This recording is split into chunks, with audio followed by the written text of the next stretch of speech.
Okay, we are on Facebook.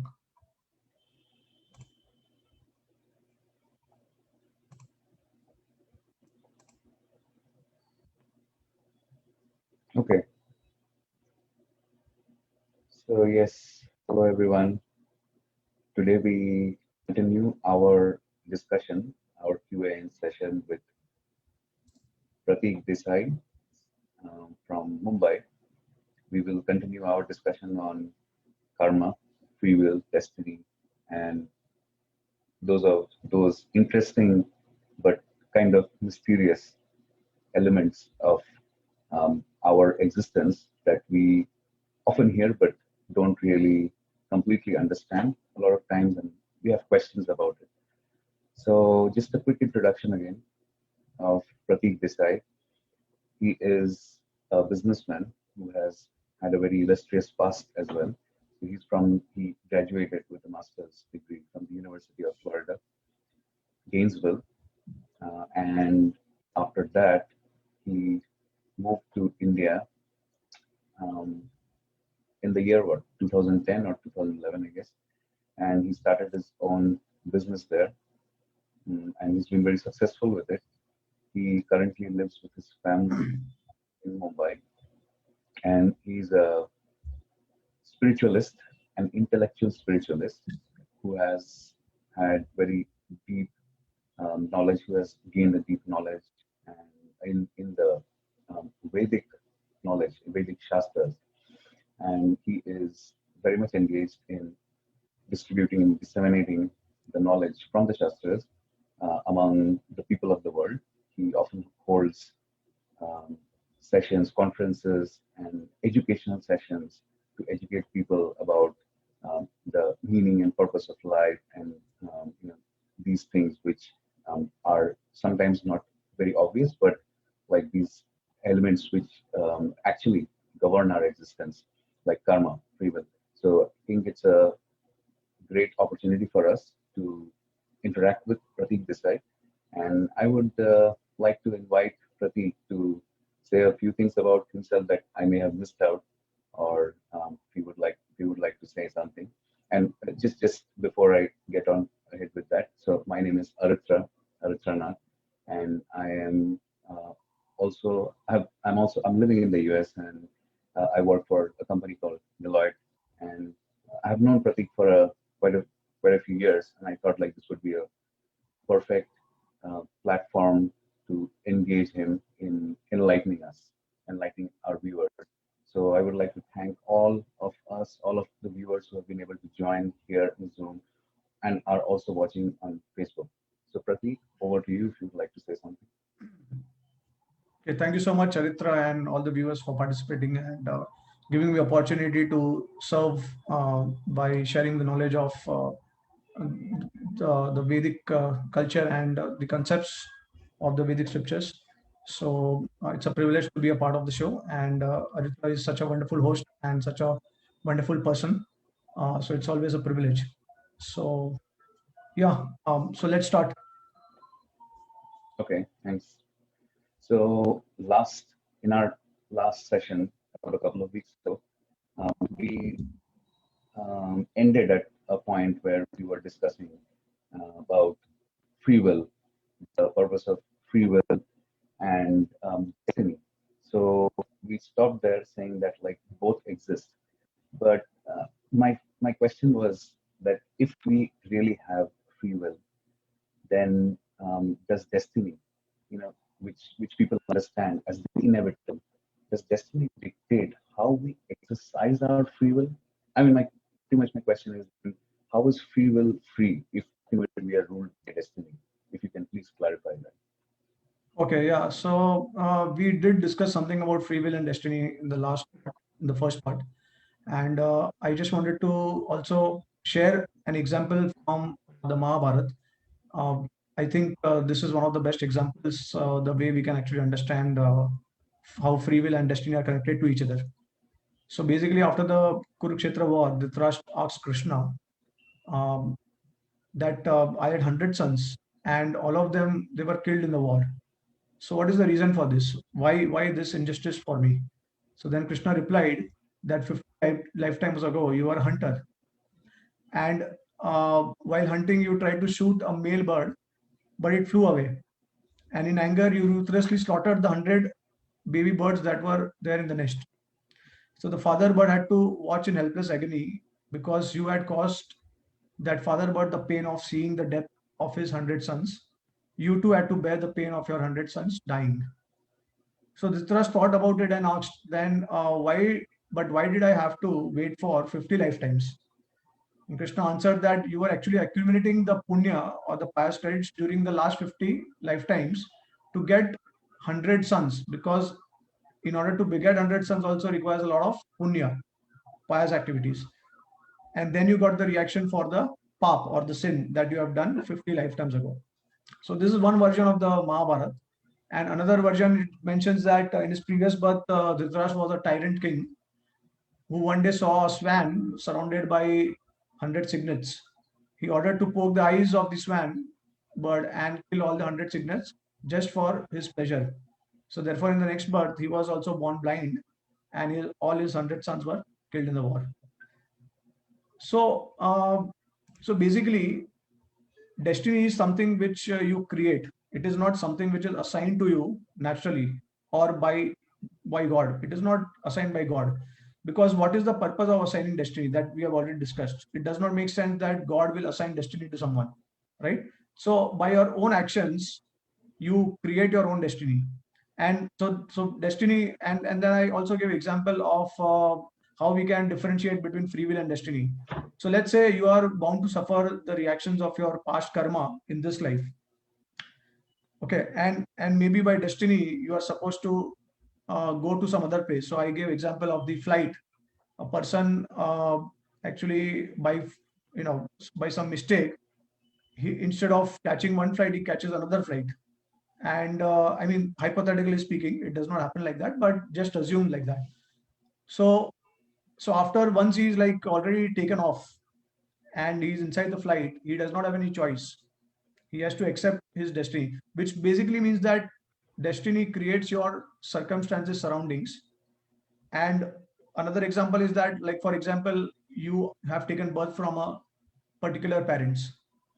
So now that is not in our hands, right? And then once you take birth in a particular circumstances, that is also not in our hand. So the environment, the setup and everything is actually destined, in the sense that you have the choices that you have made in the past life will actually affect your future lifetime. Okay, and the circumstances, these are connected to the choices that you made in the past life. So this is how destiny is connected again to the choices. So destiny, there is nothing uh, called as um, destiny, because destiny is not assigned. That is what we have to understand here. It is not assigned to us right from the beginning without making any choice or without making any decision. Okay, because we are not robots, we have free will, and so this free will is used to make choices, and those choices will create destiny. So does it make sense? Yes, it does. So what I'm hearing is that choice is always existing in the beginning, and then how we decide to use that choice will determine what kind of consequences we face in the future. Is Yeah, that correct understanding? yeah. And if you remember, we also had discussed that choice is not just in the beginning or in the first lifetime. Choice always exists in all the lifetimes, and that Correct. means free will exists in all the lifetimes. Because let's say even if you have you have choice only for one lifetime, then also what is the meaning of that? It does not make sense, because you are uh, making choices in just one lifetime, and then you are bearing the reaction of that choices for eternity. That does not make sense, Mhm. right? And so if you are in the material world for eternity, that basically means that you'll have to undergo suffering. So obviously that is really unfair, and it does not make sense at all.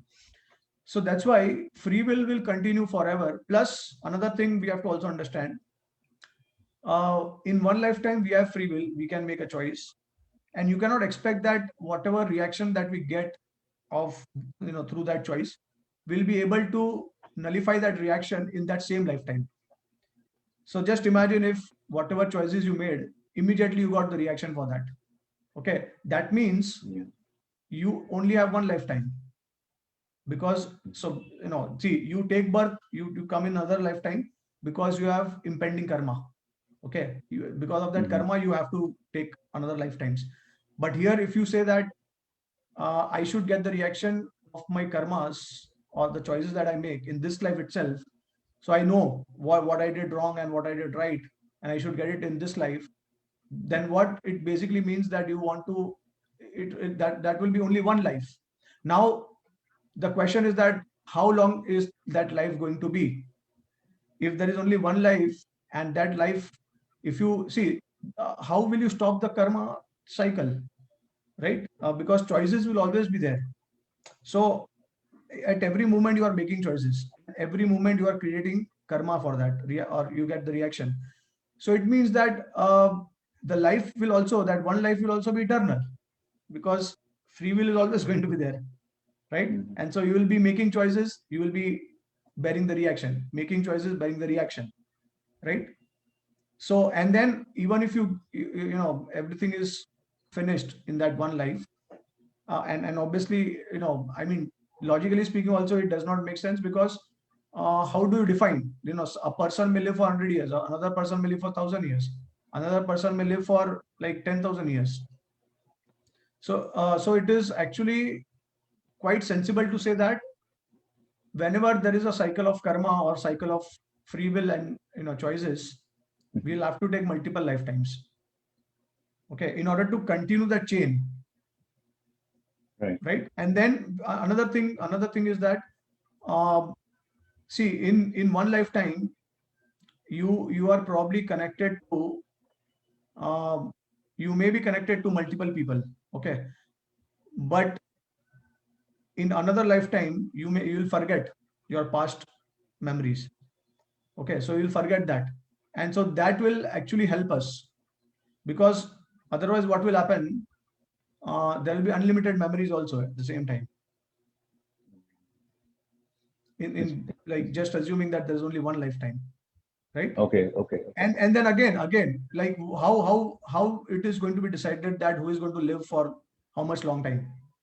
Someone like, why someone for 100 years, someone for 1,000 years? So these things are not like, so basically the point is that in any case the soul atma is eternal, okay, and we are living eternally. That is the reality, whether it is one life or whether it is multiple lifetimes, we exist eternally.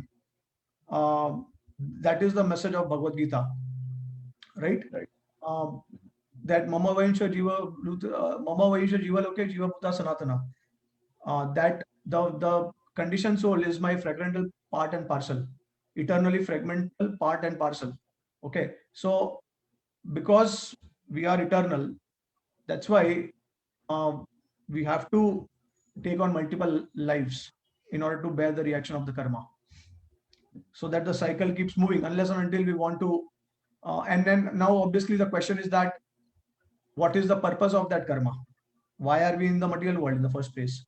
And then why are we undergoing this cycle of karma? And the follow-up question will be that, okay, even though we have karma, but then why do we have to suffer? So the moment you say that there is suffering in the material world, it means that you are controlled by someone, because no one wants to experience old age and suffering and disease, right? So we know that during birth, during death, during old age, and during disease, we all experience suffering. It is unavoidable, That's right. beyond our circumstances. We cannot control. See, what can we control in the material world? We can't even control uh, so many things related to our body, right? What to speak Mm-hmm. of controlling others and situations and circumstances around it? That's not possible. So that means we are always controlled by something in the material world. And so now, if someone is controlling us, then the obvious question is that why are you controlling us? And why are you giving us suffering? Yeah, I would think. Okay, I wanted to ask this question a little later, but since you brought this topic up, so I'm thinking karma is giving us suffering and pleasure, but the pleasures are very trivial. So I'm thinking, why why do we why is there a need for us to be, corrected through karma? Why not we just get to enjoy in this material world, in this material realm, and not have to incur, reactions, incur sins. Why are we not given that facility to just, stay here and enjoy? As there are some philosophers who say they want to enjoy the material world, but Yeah, it doesn't happen that way. Why is that so? yeah. So that's a good question. Actually, in reality, the nature of the soul is Satchidananda Vigraha, which means it is full of knowledge, bliss, and eternity. So the tendency of any particular person to enjoy is natural. It should be there, and it will always be there. There is no question of um taking that enjoyment from anyone. So even when we are practicing devotional service or spiritual life, there also the purpose is that we want to enjoy. We want to experience happiness and satisfaction. See, most of the people Right. who are cultivating spiritual paths, okay, their purpose is basically they want happiness and satisfaction in life because they have seen suffering in the material world. They are frustrated in the material world, so they are looking for some kind of solution to the problems of the material world, right? So basically, what does that mean? Now, if I asked you a question that would you think about liberation if eternally you were happy, there was no suffering at all, you'll not even think about it, right? If you are eternally No. happy, there is no tinge of suffering in your life, you'll never think about liberation. No one will think about that. You have eternal life, eternally you are enjoying, there's no suffering at all. But you have to remember one thing, that kind of enjoyment is only possible when you try to serve others, not try to exploit others, When you try to serve others. Mhm. right? You cannot exploit. See, when you love someone, you do not exploit that person. You want to make the person happy, right? And in order to make the person happy, you have to serve that person. Okay. So when we serve each other, we are most happy, and that gives a lot of satisfaction also, right? So the entire process of spiritual path, or especially which is described in the Bhagavad Gita and the Srimad Bhagavatam, is to train us in that line. Uh, To train us so to serve yeah, others. yeah. So basically, this is also something that God wants us to do. Enjoy to the fullest, okay, and enjoy without limit. Enjoy eternally. But there is a way to enjoy. You cannot enjoy by exploiting others. If you want to be the master and controller in the material world, Mhm. you cannot enjoy. You cannot enjoy with everyone. But when you divert your attitude from master to servant, then what will happen? It will create a family, and you can connect with each and every person in the world, because ideally speaking, they are actually our brothers and sisters, because we belong to the same or universal father, right? So we are all coming from that same supreme God. Now you may call him Allah, or you may call him Jehovah, or you may call him Krishna, or whatever name you call him, but that's a reality. We have a universal father, supreme God, and he is the ultimate benefactor of all the living entities. So actually, God wants us to enjoy in the right way, which Not means, be see, exploitative. and another point is that another important point is, whatever enjoyment you are experiencing in the material world, that is, like in the Srimad Bhagavatam, that kind of happiness is compared to the hog who is searching for stool, and so see, when a human being will see a hog eating a stool, he will, for him, it's a derogatory thing, it's a very low thing, they will laugh at it. But when you take that position of a hog, if you become a hog, for the hog it is the most enjoyable experience. Mhm. Okay, so Srimad Bhagavatam describes how Indra one time he became a hog, and he came to the material world, and he was not willing to give up that position because he was enjoying so much in that body of a hog. And then Brahma came down, and then like he was quite perplexed and surprised to see that situation. And so this is the situation. See, we think that we are enjoying in the material world whatever so-called temporary happiness we are getting, but that intensity of happiness is just, in comparison to the experience and happiness that we cultivate in spiritual life, it is insignificant. So God wants to Mm-hmm. give us that happiness, and that happiness can only come when we put the Father in the center and we serve all the living entities. Okay, so the enjoying tendency of the living entity will always be there, and that is very natural. And because even God Himself is the supreme enjoyer, and being part and parcel of that supreme God, we also want to enjoy. That is quite natural. But we have to understand the meaning of enjoyment. So now it's very interesting to know that even though we are called as servants of God, but God also becomes a servant of His devotees. And He also misses something when He does not become servant of His devotees. So that's why Krishna is appearing in the form of Chaitanya Mahaprabhu to experience that kind of joy and bliss. So even God wants to come to the platform of devotees. He wants to become, and then there are so many examples in Krishna Lila also, that Krishna became the chariot driver of Arjuna. And then Krishna, what not he has done, he was a watchman when the Mahabharata war was going on. So outside the tent of the Pandavas, he was guarding them as a night watchman. So what not Krishna has done, and God what not does He do? Because in infinite, He's infinitely merciful, and His love is infinite also, right? So I hope this makes So God sense. sets an example. Yeah, yeah, definitely. So God sets an example of being the servant that He wants us to be and not be exploitative, which leads to karma, which leads us to like constantly incurring Exactly. karma Yeah. reactions. Yeah. Yeah. Okay. So the moment So we try since to we enjoy separately or exploit others, that's yeah, yeah, the instance we start creating karmas. okay. Okay, like that. So but as long as if I understood this, so as long as we are serving, as long as we are serving each other and Your voice is breaking. I'm not able to my hear clearly. sorry. So as long as we have the attitude or mentality to serve, to serve. So God, you brought God into the picture. So how to serve one another? Like it seems like we come into existence, and people, like there are just so many people in this world, and there are so many people suffering in this world. So if we are going to try and serve everyone, it's not possible. So how do we serve? Like how do we serve? How do we, Yeah. if we want to, it's difficult to serve everyone. So how do we Yeah. That. get to that? Yeah. That's a good question also. Yeah. So see, God is unlimited. That's why for Him to reciprocate with each and every living entity is very easy, and He can also reciprocate fully. Okay.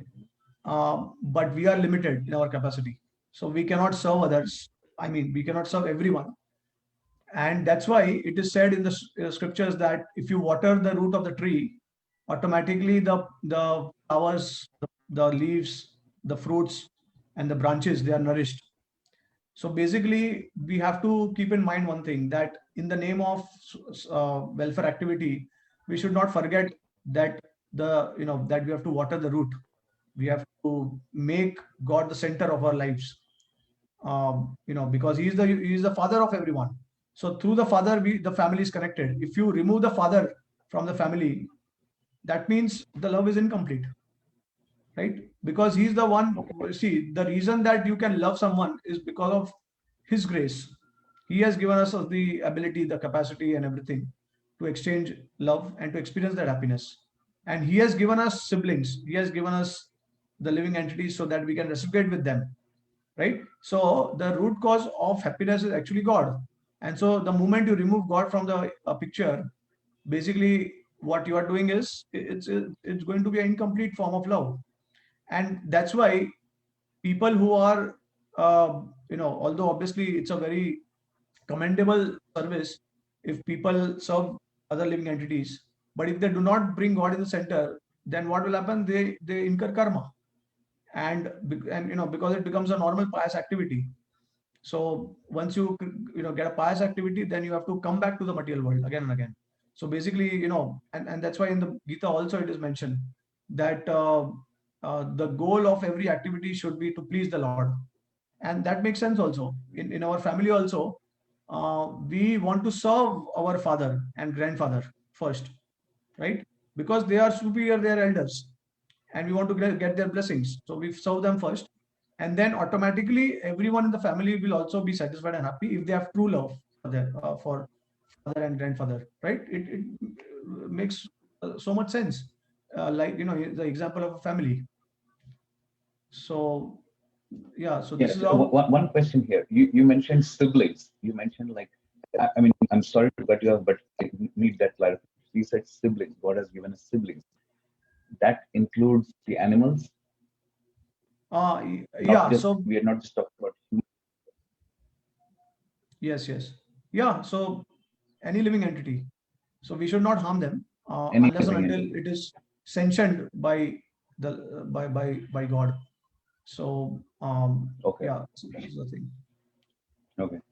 So since we are talking about about God, and you also mentioned in one place that you call God Allah, Jehovah, or Krishna, or so any other name that represents God as a supreme person. So we've seen that there are different religious traditions in the world, and um, all of them want all of them want their followers, proponents to be good people, okay, to not be exploitative, and they prescribe different paths. So I'm just thinking that um, how does like how does that happen? Since karma is related, as you're saying, it's related to you know a way to correct us of our exploitative tendency. So different paths say different things, and some paths even say like you don't have multiple lifetimes. So can you just like briefly or however way you want, just explain like the different ways in which one can be free from karma, aka Yeah, exploitative yeah, tendency, how to become a good person. yeah, yeah.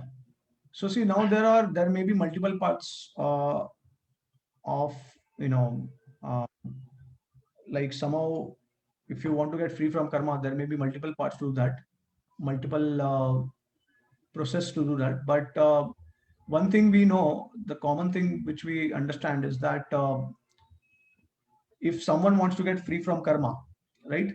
So now the common part of all these things is that first of all, find out what is the cause of that karma, from where you have incurred that karma, right? Um, it cannot just, I mean, karma cannot automatically generate itself. It is not like Darwin's theory, right? I mean, we are not talking about atheistic philosophy here. We are talking about theistic philosophy, and theistic philosophy does not uh, encourage, support anything uh, which is not justified by some reason. Okay. So now, if you say that, let's say if let's remove God from the picture altogether. Okay. Equation. And let's say now that some people say that okay, karma is there, reincarnation is there, probably they accept it. But now, does it make sense? How come you get that karma? From where did you get that karma? How come you come in the material world? These questions are not answered by that, right? And then we also see one common thing. So basically, the Vedic scriptures, they acknowledge and they do provide a very broad-minded approach. By accepting the different types of philosophies, because it's a very holistic philosophy, and it is also all-inclusive philosophy. By that I mean that, let's say if you are belonging to a particular religion, and if you follow the tenets of that religion very faithfully, sincerely, then you will achieve that path. Whatever destination is recommended or suggested in that path, you will achieve that path. It does, it's not that uh, you know that you follow, if you follow only my path, okay, then only you are saved, otherwise you go to hell. Mhm. That does As not. the tradition say. Yeah. And see, now what we observe is, whoever is following the path of particular religion, they all get the reward. If they sincerely follow that path, they are rewarded. They make advancement in that particular path. Okay, so what does that mean? It's very clearly, like we can clearly understand that if everyone is rewarded in different paths that they have chosen, that means it's an all inclusive path ultimately, right? So one cannot say that, okay, if you follow this particular path, you will not be making any advancement because it's a false path. Okay, and the other person can also not say that, okay, your path is false because you are not making any advancement. Actually, we see that everyone who is in their path towards God or towards, whatever religion path they have chosen, they are all making advancement, right? And this is the broad mindedness of the Vedic culture. Or actually, it's not even actually the Vedic culture, it is basically the broad mind of God, that he is all inclusive and he is all accommodative, which means that he is uh, respecting the free will of the living entity, and he's not forcing anyone to do something that they don't want to do, they don't like to do, right? Because again, love is expressed through free will. So different people will choose different paths, according to their inclination, and that's quite natural in this world. uh, and their path will also be different from others path, but they will all be able to make some advancement according to their, whatever the scriptures will suggest.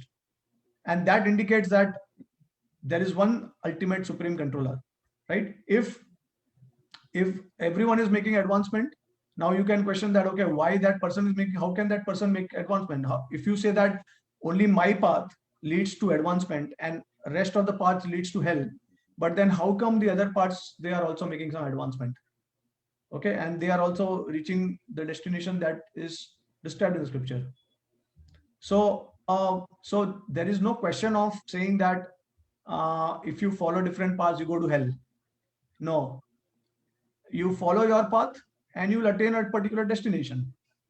And that's why Krishna says in the Bhagavad Gita also that ye yatha mam prabadante tam tadaiva bhajami ham mam vartamanu vartante manushya partha sarvasa. That as you surrender to me, I reward you accordingly, because he does not force anyone. At the end of Bhagavad Gita also, when the entire Bhagavad Gita was spoken to Arjun, Krishna asked him, so now you have understood, now you have gained the confidence for fighting. So it is now up to you. It's your choice. What do you want to do now? Do you want to continue fighting or do you want to go away from here? And then Arjun decides. Okay. So the free will is always going to be there, right? And God will And respect that. yeah, and God respects that free will, because that is actually the foundation of love. That's how actually you express your love towards someone, when you have a choice. So let's say if everyone had, like, everyone is, without choices. So basically what God is doing, pressing buttons in the remote control, and whatever he says, you are doing it, accepting it. But this is not the way God will experience love and enjoyment. He wants some people to rebel. Like for example, in Krishna's pastimes also, there are so many pastimes where Satyabhama is arguing with Krishna, she's fighting with Krishna, and Krishna is enjoying that flavor. She is enjoying that. Krishna is enjoying that mood, and then Balram is also chastising Krishna, right? And he is also protective about Krishna, and then Yashoda Maya is also chastising Krishna. So Krishna is experiencing and enjoying all these relationships, because in order to for relationships to exist, love is there, love should be there, and for love, free will has to be there. So in that free will, one can also go against the will of God. Okay, I mean, I'm talking more in the realm of true love, within the realm of true love, not outside of that. Not I'm not talking about lust, which is the perverted reflection of love, but so basically, it's a variety that the Supreme Lord enjoys, and for that purpose, He has given free will to everyone, because this is how love can be experienced. So coming back to the religious traditions that talk about how to neutralize or how to eliminate karma. So there is one tradition that says that we do have reincarnation, like we do have multiple lifetimes, but then the idea of getting rid of karma is to make your existence nil, like completely nullify your existence. So that's hard to understand that you have different lifetimes. Um, you have different lifetimes. So you take like different lifetimes because you are incurring karma and you have to suffer the reactions of it. But then at the end, you have to make everything. You have to nullify everything. So then, what is the purpose? Like all the discussion that we had was how to develop, you know, servitude, love. But if my existence is destroyed at the end, okay, I did get rid of karma, but then what is the point of me having to undergo any correction? What is the point of that? Is the ultimate point of correction is to be non-existent? So how do we? Yeah, it's sometimes very difficult. It's very confusing. So Yeah. So contradictory with Vedic understanding. yeah. So this is, I also have the same question for them. That what is the, first of all, okay, we understand that ultimately we are going to, um, we will be void. Will be in that void situation. Boy, yeah, Our existence will be completely gone. And yeah, so that definitely is, a very valid question. And the other question is that if the existence is going to be void, then why are we here in the first place? What is the purpose of, where are we mhm, coming from? mhm. Yeah, So so so again, these philosophies, these type of concepts, they have certain drawback, and they don't have answers to these questions. It does not make sense actually. What is the purpose of karma? Where did karma come from? What was the starting point? And how are we um, acting in the material world in the first place? Because this yeah, concept of karma is applicable when we want to do some activity, right? But if the final destination is voidism, or non-existence, like, what is the, like, connection, like, how is it, suddenly, all of a sudden, we are coming from somewhere with a baggage of karma, and then everything is gone. So now again, see, the it's very interesting that uh, those who promote this philosophy, they do not believe in God, they do not believe in absolute controller. But the fact that if we do not follow the injunction of a particular philosophy, we get a reaction for that. If we are getting a reaction, itself means that there is someone who is controlling us. Because the moment you talk about reaction for your karma, so see, yeah, they may believe in karma. And what is karma? Karma is not just pious activities and pious rewards. Okay, when you talk about karma, you also suffer because you do impious activities, and then you get the reaction for that. So now, who is giving the reaction, and why is that? Whoever it is, nature or God or whatever, why they are giving reaction, right? And where did karma come from? What was the beginning point? So these questions are not answered. There's not, these philosophies, they are a mixture. They just probably kind of a deviated branch from the original, Vedic philosophy. They probably want to promote their own philosophy. They want to start their own organization. That's why probably they promote this kind of views. But you ask anyone like this, they will not be able to answer. They don't have answer to this question. yeah. I mean, there is no Mhm. purpose, and there is no reason why it happened. It seems to me like a atheistic philosophy, ultimately. I mean, like, Okay, why fair should enough. I uh, destroy my existence? Instead of that, let me be an atheistic person and let me enjoy life to the fullest. Why should I follow the rules and regulations of the material world, or which is, people who believe in God, and they say that, Mhm. okay, these are do's and don'ts. Why should I follow that? In fact, I would be an atheistic person and I would enjoy life rather than uh, thinking that okay, I just have a baggage of karma with me. Ultimately, I will be destroyed. The existence will be destroyed. So why should I follow whatever is their do's and don'ts, right? So every each and every philosophy, they have their do's and don'ts, and if you do it, you are rewarded basically, which means that you will be promoted, you will make advancement in that path. If you don't do it, if you go against that, then you will suffer. That's a common background of karma for all philosophies and concept of different paths. Okay, but they are not able to answer this, that uh, what is the cause of karma, why you are in the material world, and then who is going to decide. So this is something which is mentioned by someone else, right? I mean, okay, who said, like my question would be, who said that we our existence is destroyed? I don't believe that.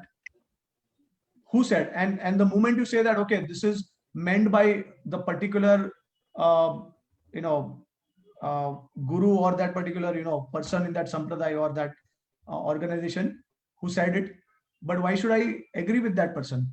Who is that person to make it, or to mandate it? Because the moment he will mandate it, that means he is controlling, either he is controlling or someone else is controlling us with, because ultimately we are not uh, ourselves giving the reaction to our own karmas, right? Many times, I mean, so all these things are beyond our control, and we are facing situations in life which we don't want. So that means we are controlled from someone outside of us, right? So basically, ultimately, then what is, it all boils down to a controller, whether they believe it or not. But whenever you have a philosophy, the philosophy will accompany with a set of rules and regulations. If you follow that, you will be happy, and if you don't follow that, you will be suffering, right? Now, so this is how we understand. That means whenever you talk about following and not following, it means there is some controller. But maybe they don't want to accept the existence of a controller. But this is the reality. I mean, it's so logical. Okay. Okay. So, like a slightly different subtopic. So there are ways in which there are grossly perceivable ways in which we receive or we feel that we are getting some reaction, either suffering some pains or some inconvenience or pleasures. I was curious to know about dreams. Okay, in dreams also, we sometimes we experience great ecstasy, and sometimes they're like horrified by some of the dreams that we get. So I was reading about before we started about Sigmund Freud's theory of dreams, and suggested that dreams represent unconscious desires and thoughts, wish fulfillment, and some motivations. So in that famous book he wrote, which is very widely read among psychologists, um, the interpretation of dreams, he wrote that dreams are disguised fulfillment of repressed wishes. So is it true? Like, now, of course, Sigmund Freud, we can't necessarily say that he was aware of Vedic understanding. Okay. Is it true that dreams are a subconscious state in which people may be experiencing karmic reactions? Well, I think, see, more than a truth, dream is an experience. So I don't think that anyone would probably ask this question, that is it something like this? Because dreams is something which is a common experience for everyone. Everyone has experienced that, whatever are your unfulfilled desires, or maybe you want to achieve something, or you want to do something, that may come in the form of dreams. I think most of us have experienced that, right? So this is an experience, and this experience is a reality, because we have personally witnessed it, we have experienced it. So yeah, and it is true also. According to the Vedic culture and the Vedic scriptures, dreams are basically the unfulfilled desires. They manifest in the form of dreams, and basically that means they are sort of a karmic reaction to our actions and activities and desires in the material world. So and the it is also said that dreams are actually sometimes, they give us the token reaction of our karma. So instead of suffering through the entire karmic cycle, sometimes we get the token reaction of the karmic cycle in the form of dreams, and that will it basically vanquishes heaps amount of sin. Okay, so and then obviously it all depends. Now you have, if you do some past activities, you may have some past dreams, and if you do some sinful activities, then you also have some impious or bad dreams. You say like that. So you will also see those bad dreams, and you will probably see good dreams also. So depending on the activities and your consciousness. So basically, it's a manifestation of your own consciousness. Okay, and again now the question is that, see, now here also again the reciprocation is happening, right? Uh, that you desire something and then you are seeing that thing. So basically, there is someone who is knowing your desires and then he is giving you that reaction. The body automatically cannot generate all these things, right? The body is a, this is a gross material element. It's made up of earth, water, fire, air, ether. And material elements, they have nothing to do with consciousness. They have nothing to do with the purpose of our existence, and with our choices, with our desires.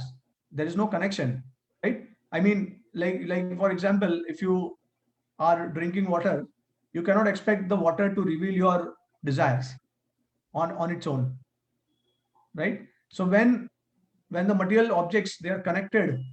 So like in the Bhagavad Gita, it is explained that we have a gross body, which is what we are seeing right now, and then inside the gross body we have a subtle body. And so the gross body is consisting of these five earthly elements, and then material elements, and the subtle body consists of the subtle elements, which is the mind, intelligence, and ego. And so when we talk about reincarnation, obviously the outside body that we are seeing, the gross body, is gone because we burn it or we bury it probably. But then what is taking us ahead in the next life? So that is the subtle body, which keep continuing in the material world, because it has the false ego, mind, and intelligence. Okay, and so these subtle body, it will keep continuing in this universe, in the cycle of karma, and it is connected to the atma, because beyond the subtle body is the atma, and then uh, besides the atma is the paramatma. This is the how it is also explained in the Vedas, that the paramatma is right besides, right near the atma, and he is reminding the soul of his previous activities, okay, through the agency of the subtle body. Right? So we see that how ultimately everything is connected to reciprocation. That we see that whatever we desire, whatever we want to achieve in life, there is a reciprocation from someone. I mean, we achieve it, we get it, okay. And now obviously we say that, okay, in a gross way, it may be possible without the intervene of some superior higher personality. But how do you actually understand this in a subtle concept, which basically appears in the form of dreams? So dreams are basically the manifestations of our own desires, and also the reaction to karma. Um, so now one may also question that, if we are the controllers of our dreams, if this is what we think, okay, that whatever we think is manifested in the form of dreams, then I would like to ask a question, that many times it happens, we would like to dream something, but that dream might not manifest, and some other dream might manifest. So why it is like that? So again, now dreams, what dreams are going to appear is also not in our control, right? It is Okay. ultimately also controlled by Interesting. someone else who is giving That the is true. dreams. Yeah. And so now you cannot expect We material can't push our elements dreams. to understand, and they will process all these things, and they will So basically what you're saying is material elements are also person and they have the intelligence to give all these things. That is not possible. These are just material elements without consciousness. So only a conscious being can actually think and can give the reaction and also receive it. So as you said, the Paramatma is actually also giving us the dreams. In brief, right? The Paramatma is that entity, that entity who's residing with us, who's giving us the Yeah. dreams. So, Okay, okay. yeah, I mean, ultimately, everything is, see, when we talk about controller, who is the controller? Controller is the Supreme Lord. And so this Supreme Lord is there in our heart as Paramatma. So he's recording our desires, he knows our desires. Okay, because he's very close to the heart or basically the Atma. And the Okay. consciousness is actually the Atma. It is not the subtle body, it is not the gross Okay. body, Contiguous. like that. Oh, thanks for that point again. I was that some people say that okay, if karma is an agency, who is the controller of that agency? So we talked about it before, but now we have that we are having. Your What voice is actually breaking in between. what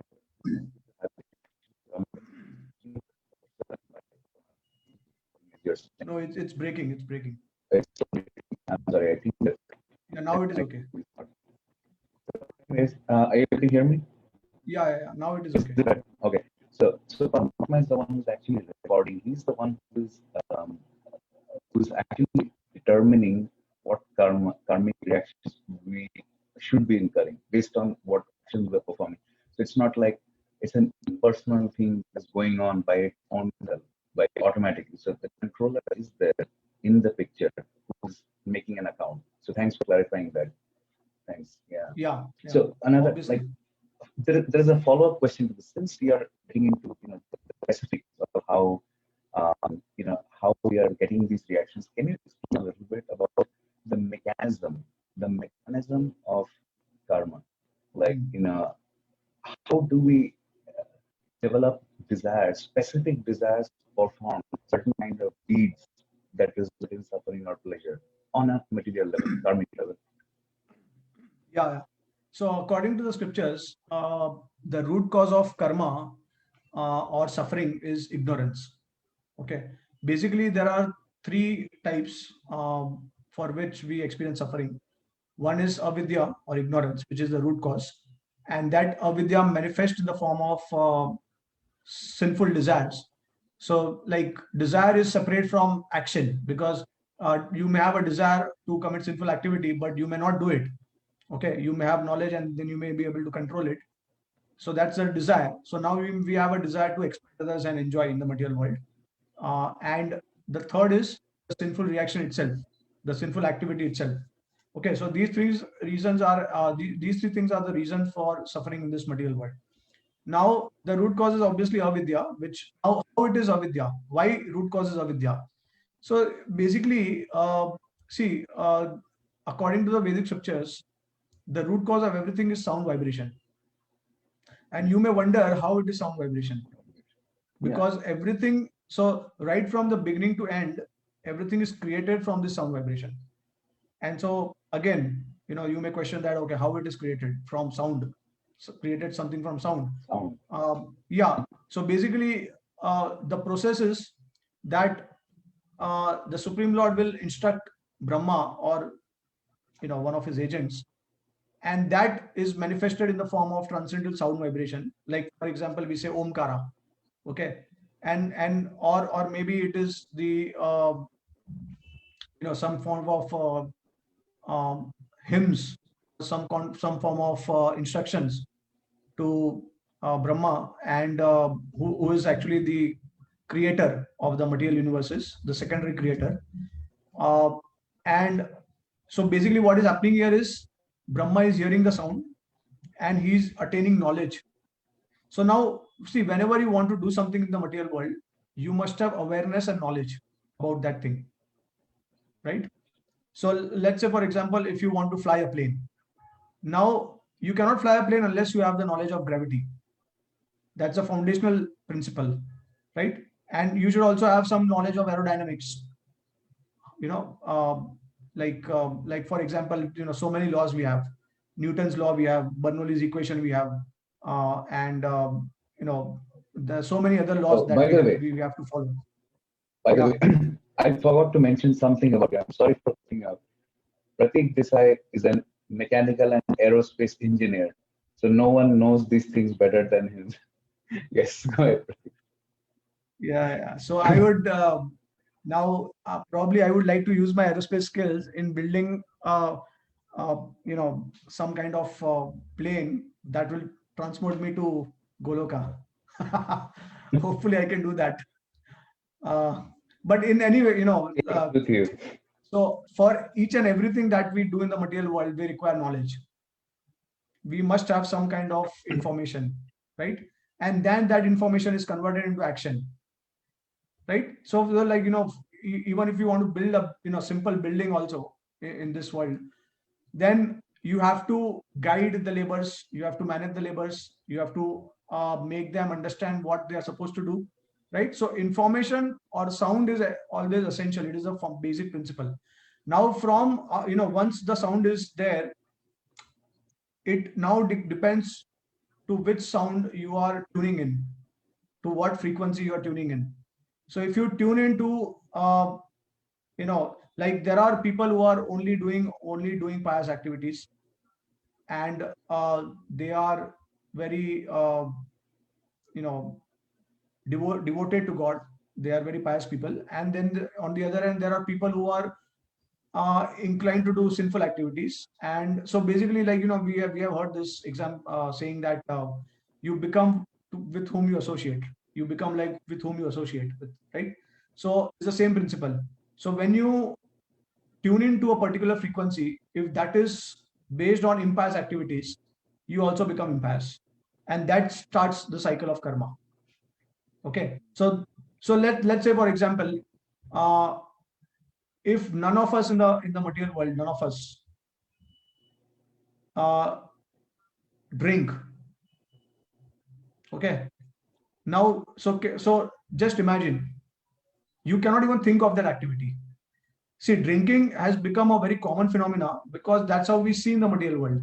We want to imitate others. That's also another tendency of the living entity, Yeah. right? But if you never hear about certain things, you will never do it because you have no information about those things. You have, like for example, tomorrow I come and tell you, Aritra, let's go and gamble.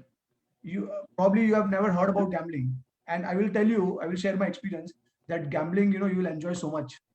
There's so much of lot of dynamics, and you like sometimes you will be excited, sometimes you will be in anxiety, and so a lot of dynamics will be there, and it's a wonderful experience. Let's go, come on. So that knowledge has entered your uh, heart, and it has ignited a spark in you, that, oh, this is something that now, if multiple people come to you and tell you the same thing, then what will happen? Initially you are just thinking about it, but then what will that thinking will become a firm desire, that, oh no, I have to experience this, everyone is telling me. So then you will go and experience that.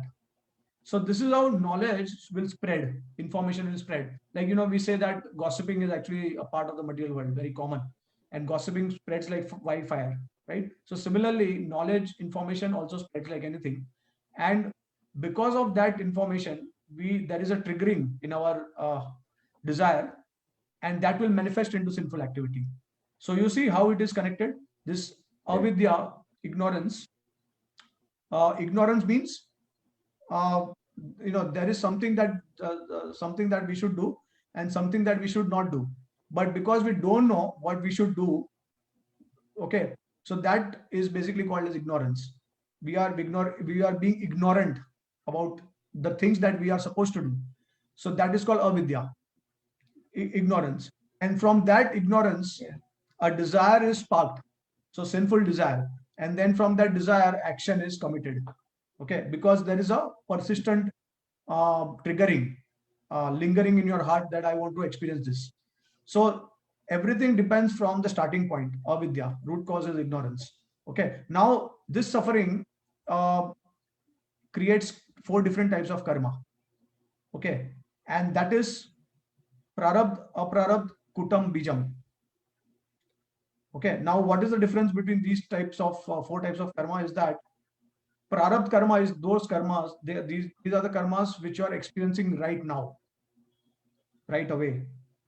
Okay, which are fructified, the karmas that are fructified, basically you are experiencing these karmas, and accordingly you are surrounded with a set of situation or circumstances. Okay, and then kutam is basically the seed form of those karmas which are yet to fructify in this life. So let's say, for example, if I committed some sinful activity in the past and I'm supposed to get the reaction of that karma in this life, but not now, maybe after some time, in this life after some time. So that is beej.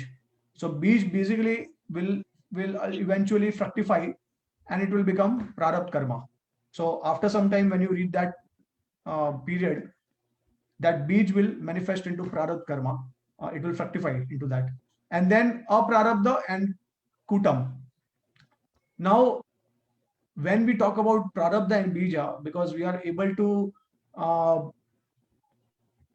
we have some kind of premonition about what we are going to suffer in this life, maybe in the future, right? So if you extend that premonition to multiple future lifetimes, then that will create aprarabdha karmas, and the seed of that aprarabdha karmas in the form of kutam and aprarabdha, which you will be facing in the next lifetimes, not in this life but in the upcoming lifetimes. So, okay, now again, in the next life when you again take birth, those aprarabdha and that aprarabdha and kutam will become bij and prarabdha, because that will be your current lifetime. Okay, so basically the idea is simple idea, is that whatever actions you perform in the past, you have to bear the reactions in the future life, and it is also possible you may bear the reaction in future in the same lifetime. This simple thing we have to remember, and that's why I gave the example of Dhritarashtra. He did not bear the reaction immediately in his present life, not in the next life also, not in the upcoming 2 or 3 lifetimes, but after 50 lifetimes he actually got the reaction for a sin that he committed in uh, the past 50th lifetime, right? So now this uh, the again now who is going to decide when we are going to get the karma? So again, the role of the absolute controller comes in. You cannot separate an absolute controller from karma, because if you, let's say, there is no absolute controller, then who is going to decide which karma when you are going to get it? Because we know for sure that this is something which is beyond our control. We are not getting what we want. Like who wants old age? Who wants disease? Who wants to suffer? But still we are getting it. That means someone is assigning us some sort of reaction to the karma, and that clearly indicates that someone is a controlling agent here. So again, Mm. it denotes that there is a supreme absolute truth who is actually giving the reaction of this karma. So also, thanks for explaining the mechanism. There was one part, the kutam part that you said. So it seems like as we act act on desires, these sinful desires, we also further develop propensity to continue acting in that way. So is Yeah. that propensity? That's what it is. So it's important that we first of all prevent ourselves from developing such desire, like such propensity. This action will come later, and then the reaction will come. So in the first place, and that can be bridged by us knowing what to do, what not to do, which we can find in the scriptures or the teachings of the Vedic scriptures. Okay, this is Yes, exactly. interesting. Yeah. So there is a way, Yeah. there Yeah. is Yeah. there is hope. There is definitely hope of being able Yeah. to make the right choice, to be embroiled in karma. Yeah. Yeah. And yeah, and the biggest advantage of bhakti is that bhakti destroys all these karmas. Uh, okay, not just the karmas, but it actually will uproot the root cause of suffering, which is avidya, as well as the desire to sin. Now, normally what happens in other paths, if you do not practice devotional service or bhakti, then other parts can temporarily relieve you from the karmic reaction by nullifying that reaction. But what will remain is the desire to sin. And it is very clearly explained in the scriptures that uh, if you even if you do some kind of you perform some kind of atonement in order to nullify the reaction of your karma, but the desire to sin will never go away. So, like for example, if you catch a thief, okay, and if you punish the thief, you put the thief in a prison house, he may, okay, so that way, like, whatever actions he did, you gave him the reaction, okay. But now again, once the sentence is over, he will come out, and the tendency and the desire to sin or to commit crime or to steal, that will not go away in other paths. But this is the biggest advantage of bhakti, that it will destroy the uproot the desire altogether, the desire for committing the sin. Okay, why? Because you are replacing a lower form of enjoyment with a higher form of enjoyment, higher form of taste. So it's a question of taste. When you get higher taste, you can give up and you can sacrifice all the lower taste, right? So a criminal or a thief, when he experiences some higher taste, he will automatically give up the lower taste, and so eventually the desire to commit sin will also go away. Okay, so this is the greatest advantage. Mhm. Okay. Important point. Get rid of the low taste and try to experience that, and automatically your low taste will go. If there is something better there, and that we can stop this being stuck in this cycle of karma, which looks like it keeps us bound in this material world. Okay. So, okay, this. So, thank you so much, Ravi, for succinctly giving, enlightening us with answers to all these questions that probably normal people have. I would also like to take some time and see if any of our users, I mean, any of our viewers on Zoom have have some questions. Um, so feel free to unmute yourself and ask questions of Pratik. If you have first questions are fine, if you need declaration, that's fine. Better for education. So, Your voice is breaking. all of you take. Not able to hear you. Your voice is breaking.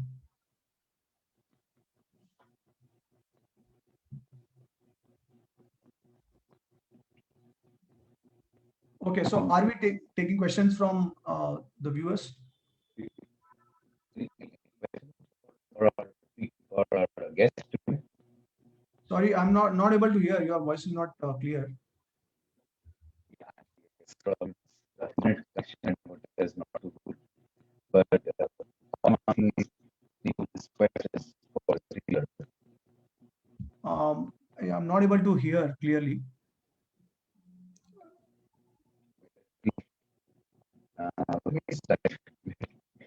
I'm asking if there are questions for the speakers. Yeah, okay, okay. Yeah, Okay, I have a quick question. okay, yeah. Yes, I think Yeah. the one from Pawan. Yeah, so thank you for this session. It was like really great to be among every one of you. So my question is that do we only pay for our deeds in our life, or like our next generation also pays for that? Do we what? Do we? So for example, if someone does a bad deed in their life, so do they only pay, or their next coming generations also pay for that deeds? Their next Generation. generation. Oh, okay. Yeah, that's a good question. Yeah. So yeah, I mean, see, the cycle of karma is extremely complicated, and actually no one has been able to understand it completely, because you rightly mentioned, about the generations also, because we are all connected to each other. We are descendants, and we are coming in a, like we are taking birth in a family. So uh, others are also going to be a part of our karma, and we are also going to be a part of their karma. Okay, now in the scriptures it also mentioned that normally whenever a person takes a responsible position, then he has to also take the karma of his dependents. That means, if you have children, or if you are a king, if you are a leader, or if you are a guru, so whenever you are taking a responsible position, or you are a pujari, you are a purohit, performing yagyas and all, you are supposed to take karma of the dependents. Okay, so that's why karma is very intricate, and it's inconceivable to some extent, but the scriptures and the great sages, they have explained karma to a great extent, as much as possible, although not completely, because it's something which is, it is inconceivable.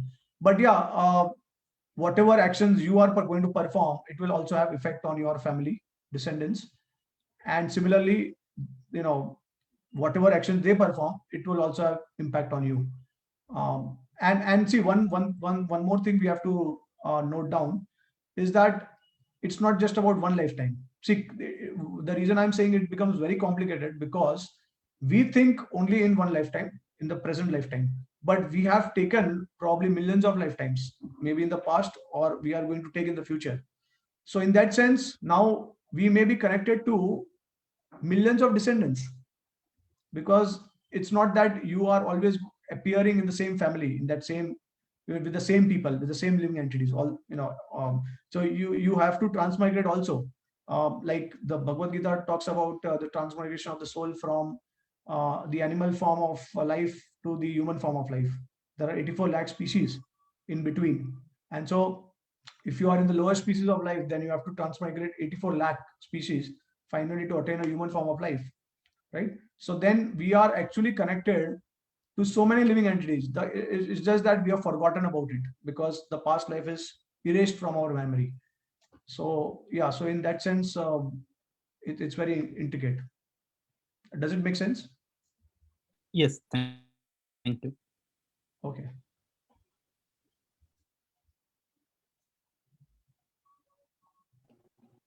Yeah, are you able to hear me? Are you able to hear me? Oh, are you able to hear me? Uh, Again, I think your voice is breaking. So can you come Yes, I know, closer, I know. probably? Yes, I know. So yeah, thanks, Pawan. Thanks for asking the question. Okay, So, what you can do is, if you have a comment or question, you can post in the chat box. And if let some me others, stop, they have any question, please. then they can directly ask. And yeah, but I have received a question from someone, and the question is that we say that, okay, till now we are describing that you do pious activities and you get pious results, and you performing pious activities, you get a corresponding bad reaction. But we have observed in the material world, especially in this day and age, that pious people are actually suffering and impious people are enjoying. Right? Yeah. So it's a very valid question, and one thing we have to also understand. So these things are already addressed in our Vedic scriptures, that in Kali Yuga everything will be reversed. Okay, because dharma, generally when we talk about dharma, so dharma itself is actually sustaining on four legs, the four legs of dharma: truth, austerity, truthfulness, austerity, cleanliness, and mercy. So these are the four legs of dharma. And so whenever, when we move down from Satyuga to Treta Yuga to Dwapar and Kali Yuga, one of the legs of dharma will be destroyed, and ultimately uh, truth will triumph at the end of Kali Yuga, when the Lord will appear in the form of Kalki Avatar.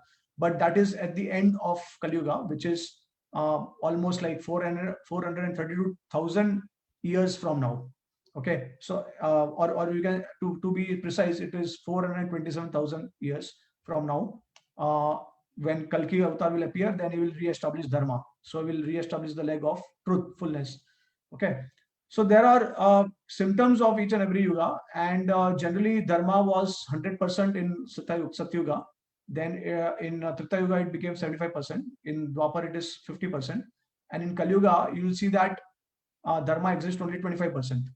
Okay, so basically that means impious people will definitely, you know, they will probably enjoy also. But one thing we have to remember, that you cannot escape the laws of God. You may be able to escape the laws of the material world, but we cannot escape the law of God. And the law of God is designed in such a way that it always will justify things. Okay, so maybe apparently externally we are thinking or seeing that a person is enjoying, but we are not aware of their past life and we are not aware of their future life. So they will get reaction to their so-called impious activity, and it will be justified. So sometimes they may get it in this life, in the future. So we'll have to have some patience for that. But it may also happen that they may get the reaction in the future lifetime. Just like, for example, in the case of Dhritarashtra also, right? So this is very important. And generally in Kali Yuga, you will see all these reversals. Okay, and there are many symptoms of Kali Yuga described in the Srimad Bhagavatam and the Bhavishya Purana. And these all predictions, whatever predictions are there, they are all coming true. Okay, so we understand that whatever scripture or whatever questions we have, the scriptures have already addressed these things, and they have given the reasons for that also. So it is not something that you feel that it's not justified. Everything is going to be justified at the end. So I hope it makes sense. Yeah, and yeah, so one great glory or advantage of Kali Yuga is uh, that uh, in Kali Yuga, Kalir dos nidhe rajan asti ek mahan guna kirtana deva krishnasya mukta sang param vrajet. That in Kali Yuga is full of faults, but there is one great quality. Uh, Simply by chanting the names of the Lord, we attain all auspiciousness. We can attain everything, we can achieve everything that we want. And especially when we establish our connection with the Supreme Lord, then we experience unlimited joy and happiness. And we also come out of this cycle of karma, and then we go to the spiritual world at the end. So this is a great advantage in Kali Yuga, in spite of so many faults. And in Kali Yuga, the Srimad Bhagavatam also is appearing. So basically, Krishna, or he says in the Bhagavad Gita, Yada Yada Dharmasya Glanir Bhavati Bharata, that I appear in each and every millennium to establish Dharma. And so he does in his avatars, but also specifically, when Kali Yuga comes, he also appears, he reincarnates himself in the form of Srimad Bhagavatam. And this is described in the Bhagavatam itself, that in Kali Yuga, after the disappearance of Lord Krishna, Dharma is again going to be established in the form of Srimad Bhagavatam. And also it is mentioned that Kali Kali Namarupe Krishna Avatar, that Krishna will also appear in the form of his holy name. So we'll see that holy name is a very common aspect for all the religions. Everyone is talking about the holy name of God, and they are all glorifying the holy name. They all suggest and prescribe the glorification of the holy names of God. So this is a great advantage of Kali Yuga. Okay. So, all right. So any other questions?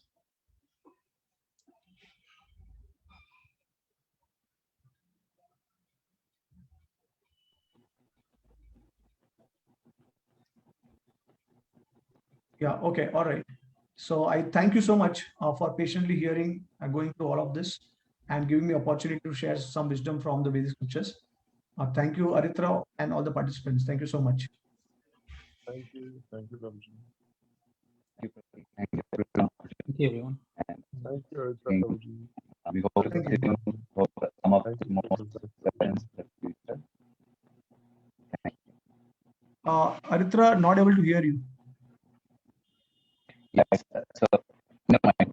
My computer discussion is very low. Okay. All right. So are we exiting now from?